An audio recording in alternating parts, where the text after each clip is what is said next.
আসসালামু আলাইকুম ওয়া রাহমাতুল্লাহ। বিডি মেজারমেন্টের একটা নতুন টিউটোরিয়ালে আপনাদেরকে স্বাগতম। আমাদের ধারাবাহিক টিউটোরিয়ালগুলো দেখার মাধ্যমে আপনারা ল্যান্ড মেজারমেন্টের যাবতীয় কাজগুলো শিখতে পারবেন। এই যে নকশা, দলিল, খতিয়ান, বিভিন্ন প্রকার ভূমিগুলোর পরিমাপ, বাগবটোয়ারা আছে, সীমানা নির্ধারণ, নকশা প্রণয়ন, এছাড়া যে মাটির মাপ আছে, কাঠের মাপ আছে, রাস্তার মাপ, পুকুরের মাপ, মুসলিম ফারাইজ আছে, হিন্দু আইন, এক কথায় সেটেলমেন্টের যাবতীয় কাজগুলোই শেখা যাবে। আমাদের আজকের টিউটোরিয়ালটা পুরনো পর্সা থেকে কিভাবে আপনি শতাংশ বের করবেন। একটা সিএস পর্সা, আরএস পর্সা, এসএ পর্সাতে আনাগন্ডা কড়াকান্তির কিছু সাংকেতিক চিহ্ন থাকে। এই সাংকেতিক চিহ্নগুলো পড়ে পড়ে একটা ব্যক্তি তার হিস্সা অনুযায়ী কত শতাংশ জমি পাবে এইটুকু আমাদেরকে বের করতে হয়। তো চলুন আমরা দেখে আসি হোয়াইট বোর্ডের মাধ্যমে কিভাবে পুরনো পর্সা থেকে আনাগন্ডা কড়াকান্তির সাংকেতিক চিহ্নগুলো ধরে ধরে ওই ব্যক্তি কত শতাংশের মালিক হবে এই কথাটা আমরা বের করতে পারবো। খতিয়ান থেকে সম্পত্তি বের করা।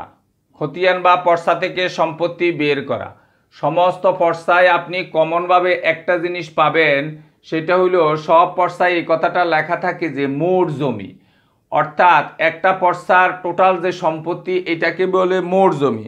ধরেন একটা পর্সায় মোট জমি আমরা দেখলাম লেখা আছে 2 একর 73 শতাংশ।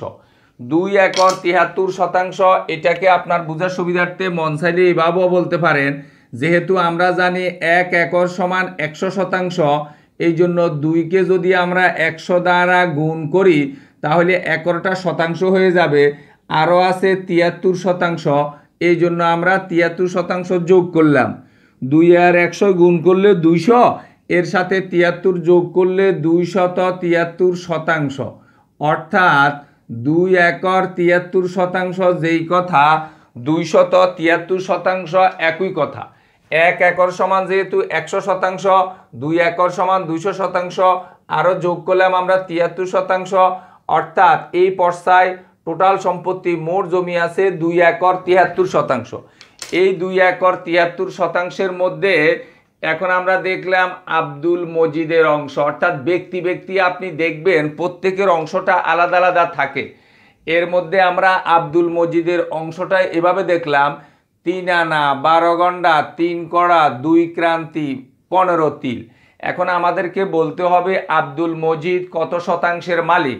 আব্দুল মজিদের অংশটা আমরা দেখলাম 3 আনা 12 গন্ডা 3 কড়া 2 ক্রান্তি 15 তিল। আমাদেরকে বলতে হবে আব্দুল মজিদ কত শতাংশের মালিক। যদি আমরা এই আনাগন্ডা কড়াকান্তির সাংকেতিক চিহ্নগুলো না চিনি তাহলে আমাদের পিছনে টিউটোরিয়াল আছে আনাগন্ডা কড়াকান্তির সাংকেতিক চিহ্নগুলো চিনার উপরে, আপনারা এগুলো দেখে আসতে পারেন, কোনো অসুবিধা নাই।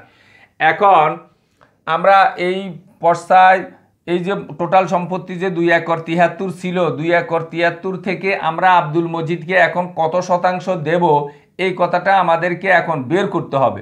তো এই কথাটা বের করার জন্য আমরা আব্দুল মজিদের যে অংশ 3 আনা 12 গন্ডা 3 কড়া 2 ক্রান্তি 15 তিল, এই অংশটাকে, এই অংশের মধ্যে সবচাইতে ক্ষুদ্রতম অংশ যেটা আছে, এখানে আমাদের সবচাইতে ক্ষুদ্রতম অংশ ছোট অংশ হইল তিল, পুরাটাকে আমরা তিলে নিয়ে যেতে হবে। অর্থাৎ আব্দুল মজিদের হিস্সার অংশ যেটা আছে এই পুরাটাকে আমরা তিলে নিয়ে যেতে হবে।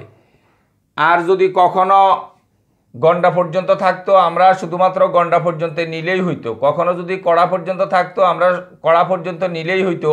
এখন পুরাটা যেহেতু তিলে আছে আমরা পুরাটাকে, সর্বশেষ যেহেতু তিলে আছে আমরা পুরাটাকে তিলে নেব। পুরাটাকে তিলে নেওয়ার বিভিন্ন পদ্ধতি আছে, এর মধ্যে একটা সহজ পদ্ধতি হলো এরকম, এটা ছিল আমাদের 3 আনা। আনাকে আপনি যদি 20 দ্বারা গুণ করেন তাহলে সে গন্ডা হবে, যেহেতু আমরা জানি যে 20 গন্ডায় 1 আনা। এই টিউটোরিয়ালগুলো পিছনে আছে, ভিডিও ডেসক্রিপশন বক্সে লিঙ্ক দেওয়া আছে, আপনারা দেখে আসতে পারেন যে এরকম 20 তিলে 1 ক্রান্তি, 3 ক্রান্তিতে 1 কড়া, 4 কড়া 1 গন্ডা, 20 গন্ডায় 1 আনা, 16 আনায় 1 বড়ি। এই কথাগুলো যখন জানবেন তখন এই কাজটা করা আপনার জন্য সহজ হবে।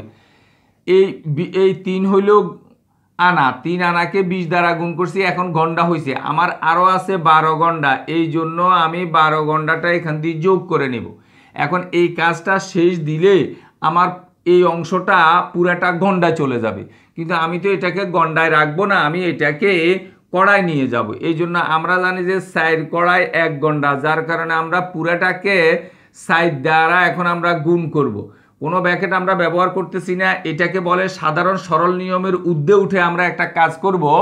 এই জন্য আমরা স্বাভাবিক সরল নিয়ম থেকে একটু ব্যতিক্রম করে কাজের সুবিধার্থে আমরা এভাবে কাজ করব। পুরাটাকে এখন আমরা সাইড দ্বারা গুণ করলাম।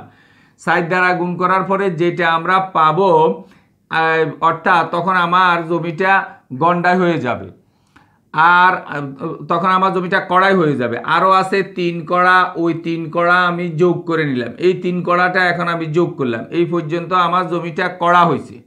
এখন এই কড়াটাকে আমি ক্রান্তিতে নিয়ে যাব। আমি জানি যে 3 ক্রান্তিতে 1 কড়া, এই জন্য আমি এটাকে 3 দ্বারা গুণ করব। আরও আছে 2 ক্রান্তি, এই জন্য আমি 2 ক্রান্তিটা যোগ করে নেব। এখন এই পর্যন্ত জমিটা আমার ক্রান্তি হইল, কিন্তু আমি তো ক্রান্তিতে রাখবো না, আমি এটাকে তিলে নিয়ে যাব। এই জন্য পুরাটাকে আমি এখন 20 দ্বারা গুণ করব। 20 দ্বারা গুণ করলে এটা আমার তিল হয়ে গেল। আরও আছে 15 তিল, এই 15 তিল এখন আমরা যোগ করে নেব। এখন আমি যখন এই প্রক্রিয়াটা যখন আমি পুরোপুরি শেষ করব, তখন আমাদের পুরো অংশটা আমরা তিলে পাবো। আর সেটার জন্য বলছে সাধারণ সরল নিয়মের ঊর্ধ্বে উঠে আপনাকে এখানে কাজটা করতে হবে। সাধারণ সরল নিয়মে আপনাকে বলবে এই কথা, আগে আপনি গুণগুলা করেন, পরে আপনি যোগ করিয়েন, কিন্তু আমরা সেটা করব না। আমরা কি করব, আগে আমরা এটা গুণ করে ফেলবো, যে 3 20 60, 3 20 60 হওয়ার সাথে সাথে এর সাথে আমরা 12টা যোগ করে নিব। 3 20 60 এর সাথে 12 যোগ করলে হয় 72। যখন 72 হয়েছে, এই 72কেই আমরা এখন 60 দ্বারা গুণ করব। 72কে আপনি যখন 60 দ্বারা গুণ করবেন, তখন দেখবেন আপনি পাইবেন 288। এখন 288 সাথে সাথে এখন আপনি 3 আরও যোগ করে নেবেন, তখন আপনি পেয়ে যাবেন 291। এই 3 যোগ করার পরে এবারে আপনি আবার 3 দ্বারা গুণ করে নেবেন, অর্থাৎ ধারাবাহিক আমরা পর্যায়ক্রমে আগাইতেছি। 291কে যখন আপনি 3 দ্বারা গুণ করবেন, তখন আপনি দেখবেন পাইবেন 873। 873-এর পরে এই দুইটা এখন আপনি যোগ করে ফেলবেন সাথে সাথে। 873-এর সাথে যখন 2 যোগ করবেন 875 হবে। এখন এই 875-কে আপনি 20 দ্বারা গুণ করবেন। 875-কে আপনি যখন 20 দ্বারা গুণ করবেন, তখন দেখবেন আপনি পাবেন 17,500। 17,500-র সাথে এখন আপনি 15 যোগ করে নেবেন। 17,500-র সাথে যখন আপনি 15 যোগ করে নেবেন, তখন আপনি দেখবেন এখানে আসবে 17,515 তিল। অর্থাৎ আব্দুল জলিল যে 3 আনা 12 ঘন্টা 3 কড়া 2 ক্রান্তি 15 তিলের মালিক ছিল, আসলে সে 17,515 তিলের মালিক। অর্থাৎ আব্দুল জলিলের হিস্যার অংশটাকে আমরা পুরাটা তিলে নিয়ে গেলাম।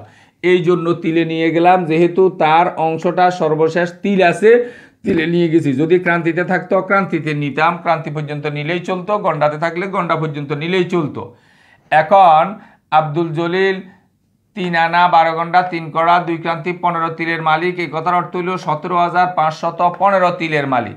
এখন আপনাকে আরেকটা সূত্র জানতে হবে, সেটা হইল আমরা জানি 16 আনা সমান 76,800 তিল।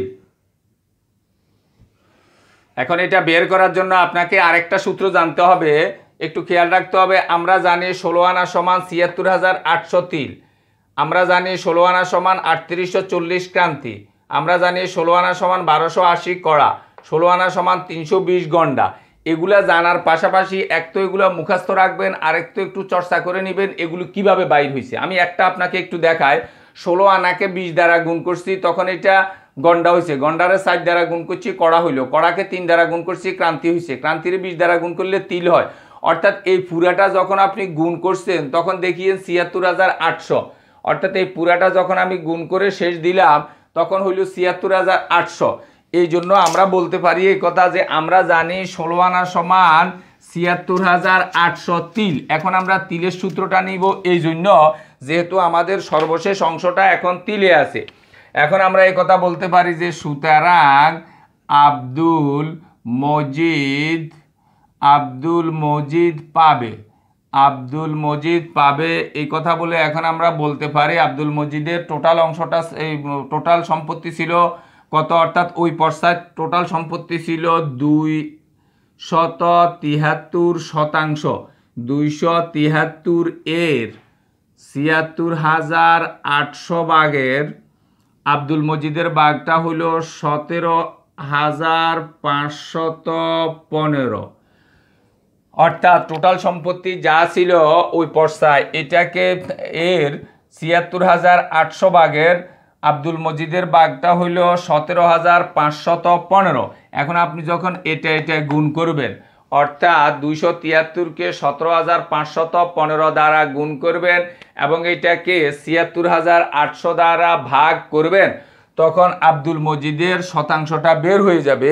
আর আব্দুল মজিদের শতাংশটা এখানে এই কাজটা করার পরে বাইর হইতেছে 62.26%। 62.26%। অর্থাৎ এই পর্সায় টোটাল সম্পত্তি ছিল 2 একর 73। এখান থেকে আব্দুল মজিদ 3 আনা 12 গন্ডা 3 কড়া 2 কান্তি 15 তিলের ভিত্তিতে মালিক হইল 62.26%।